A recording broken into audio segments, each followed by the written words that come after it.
Gossip gossip gossip cinema ನಗರದಲ್ಲಂತೂ ಗಾಸಿಪ್ಗಳದ್ದೇ ಸದ್ದು ಸುದ್ದಿ.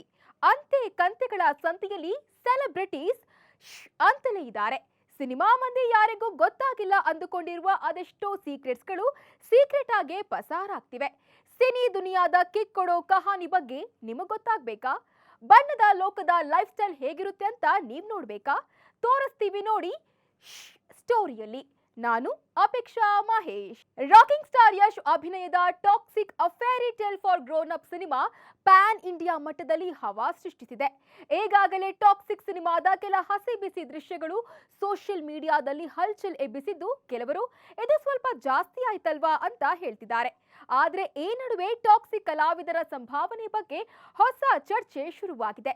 ಹಾಗಾದ್ರೆ ಯಾರ್ಯಾರ ಸಂಭಾವನೆ ಎಷ್ಟು ಕೋಟಿ ಅಂತ ನೋಡ್ಕೊಂಡ್ ಬರೋಣ ಬನ್ನಿ. ಟಾಕ್ಸಿಕ್ ಕಲಾವಿದರ ಸಂಭಾವನೆ ಎಷ್ಟು? ಹೆಚ್ಚು ಸಂಭಾವನೆ ಪಡೆದ ಟಾಕ್ಸಿಕ್ ಬ್ಯೂಟಿ ಯಾರು? ನಯನತಾರ ಚಾರ್ಜ್ ಮಾಡಿದ್ದೆಷ್ಟು? ಕಿಯಾರಾ ರುಕ್ಮಿಣಿ ಫೀಸ್ ಎಷ್ಟು? ರಾಕಿಂಗ್ ಸ್ಟಾರ್ ಯಶ್ ಅಭಿನಯದ Toxic a fairy tale for grown up cinema pan India ಮಟ್ಟದಲ್ಲಿ ಹವಾ ಸೃಷ್ಟಿ ಮಾಡಿದೆ. ಈಗಾಗಲೇ ಟಾಕ್ಸಿಕ್ ಸಿನಿಮಾದ ಕೆಲ ಹಸಿ ಬಿಸಿ ದೃಶ್ಯಗಳು ಸೋಷಿಯಲ್ ಮೀಡಿಯಾದಲ್ಲಿ ಹಲ್ಚಲ್ ಎಬ್ಬಿಸಿದ್ದು, ಕೆಲವರು ಇದು ಸ್ವಲ್ಪ ಜಾಸ್ತಿ ಆಯ್ತಲ್ವಾ ಅಂತ ಹೇಳ್ತಿದ್ದಾರೆ. ಬಟ್ ಏನೇ ಆದ್ರೂ ಯಶ್ ಇದನ್ನ ಇಂಗ್ಲಿಷ್ನಲ್ಲಿ ರಿಲೀಸ್ ಮಾಡ್ತಿರೋದ್ರಿಂದ ಇದೆಲ್ಲ ಸ್ವಲ್ಪ ಬೇಕಿತ್ತು ಅಂತಲೂ ಕೆಲವರು ಕಮೆಂಟ್ ಮಾಡ್ತಿದ್ದಾರೆ. ಬಟ್ ಈ ನಡುವೆ ಟಾಕ್ಸಿಕ್ ಸ್ಟಾರ್ಸ್ ರೆಮ್ಯುನರೇಷನ್ ಬಗ್ಗೆ ಹೊಸ ಚರ್ಚೆ ಶುರುವಾಗಿದೆ. ಬೋಲ್ಡ್ ಆಗಿ ನಟಿಸಲು ಕಿಯಾರಾ ಪಡೆದ ಸಂಭಾವನೆ ಎಷ್ಟು? ಎಸ್, ಟಾಕ್ಸಿಕ್ ಸಿನಿಮಾದಲ್ಲಿ 5 ಜನ ನಟಿಯರಿದ್ದು, ಆ ಪೈಕಿ ಅತಿ ಹೆಚ್ಚು ಸಂಭಾವನೆ ಪಡೆದ ನಟಿಯಂದ್ರೆ ಅದು ಬಾಲಿವುಡ್ ಬ್ಯೂಟಿ ಕಿಯಾರಾ ಅಡ್ವಾಣಿ. ಈ ಸಿನಿಮಾದಲ್ಲಿ ಯಶ್ಗೆ ಜೋಡಿಯಾಗಿ ಕಿಯಾರಾ ಕಾಣಿಸಿಕೊಂಡಿದ್ದು, ಈಗಾಗಲೇ ತಬಾಹಿ ಹಾಡು ಮೋಡಿ ಮಾಡಿದೆ. ಕಿಯಾರಾ ಹಾಗೂ ಯಶ್ ಬೋಲ್ಡ್ ದೃಶ್ಯಗಳು ಸೋಷಿಯಲ್ ಮೀಡಿಯಾದಲ್ಲಿ ಸಿಕ್ಕಾಪಟ್ಟೆ ವೈರಲ್ ಆಗಿದೆ. ಹಾಗೆ ಪರವಿರೋಧ ಚರ್ಚೆಗೂ ಗ್ರಾಸವಾಗಿದೆ. ಸದ್ಯ ಕಿಯಾರಾ ಈ ಸಿನಿಮಾಗಾಗಿ ಬರೋಬ್ಬರಿ 15 ಕೋಟಿ ಸಂಭಾವನೆ ಪಡೆದಿದ್ದಾರೆ ಅಂತ ಹೇಳಲಾಗಿದೆ. 15 ಕೋಟಿಗೆ ಡಿಮ್ಯಾಂಡ್ ಮಾಡಿದ್ರ ನಯನತಾರ. ಇನ್ನು ಗಂಗಾ ಪಾತ್ರದಲ್ಲಿ ಕಾಣಿಸಿಕೊಳ್ಳುತ್ತಿರುವ south lady superstar Nayanthara ಅವರು ಈ ಸಿನಿಮಾಗಾಗಿ 12 ಕೋಟಿ ಸಂಭಾವನೆ ಪಡೆದಿದ್ದಾರೆ ಎನ್ನಲಾಗಿದೆ. ನಯನತಾರ ಈ ಸಿನಿಮಾದಲ್ಲಿ ಆಕ್ಷನ್ ಅವತಾರದಲ್ಲಿ ಕಾಣಿಸಿಕೊಳ್ತಿದ್ದಾರೆ.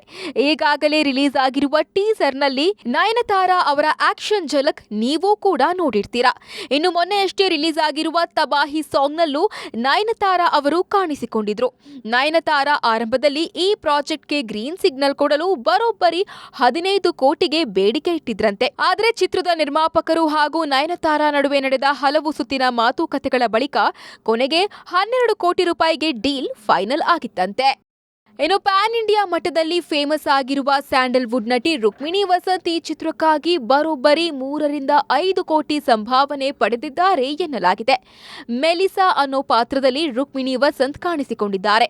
ಹಾಗೆ ಗ್ಲಾಮರ್ ಮತ್ತು ನಿಗೂಢತೆಯ ಸ್ಪರ್ಶ ನೀಡುವ ಪಾತ್ರದಲ್ಲಿ ಕಾಣಿಸಿಕೊಂಡಿರುವ ಬಾಲಿವುಡ್ ನಟಿ ತಾರಾ ಸುತಾರಿಯಾ ಅವರು 2 ರಿಂದ 3 ಕೋಟಿ ರೂಪಾಯಿ ಸಂಭಾವನೆ ಪಡೆದಿದ್ದಾರಂತೆ.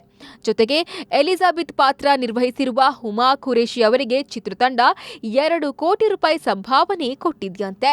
ಒಟ್ನಲ್ಲಿ ಬಿಗ್ ಬಜೆಟ್ನಲ್ಲಿ ಮೂಡಿ ಬಂದಿರುವ ಟಾಕ್ಸಿಕ್ ಸಿನಿಮಾ ಸಾಕಷ್ಟು ಕುತೂಹಲ ಕೆರಳಿಸಿದೆ. ಕೆಲವರು ಟಾಕ್ಸಿಕ್ ಸಿನಿಮಾದ ಕೆಲ ದೃಶ್ಯಗಳನ್ನ ಟ್ರೋಲ್ ಮಾಡ್ತಿದ್ದಾರೆ. ಆದರೆ ಗ್ಲೋಬಲ್ ಲೆವೆಲ್ನಲ್ಲಿ ಈ ಸಿನಿಮಾವನ್ನ ರಿಲೀಸ್ ಮಾಡಲು ಯಶ್ ಪಣ ತೊಟ್ಟಿದ್ದಾರೆ. ಹೀಗಾಗಿ ಟಾಕ್ಸಿಕ್ ಸಿನಿಮಾ ಯಶ್ ಅವರ KGF ರೆಕಾರ್ಡ್ ಅನ್ನ ಬ್ರೇಕ್ ಮಾಡುತ್ತಾ ಯಶ್ಗೆ ಲೇಡೀಸ್ ಲಕ್ ಸಿಗುತ್ತಾ ಮತ್ತೆ ಪ್ಯಾನ್ ಇಂಡಿಯಾ ಸ್ಟಾರ್ ಪಟ್ಟವನ್ನ ಮತ್ತಷ್ಟು ಗಟ್ಟಿ ಮಾಡುತ್ತಾ ಅಂತ ಕಾದು ನೋಡಬೇಕಿದೆ.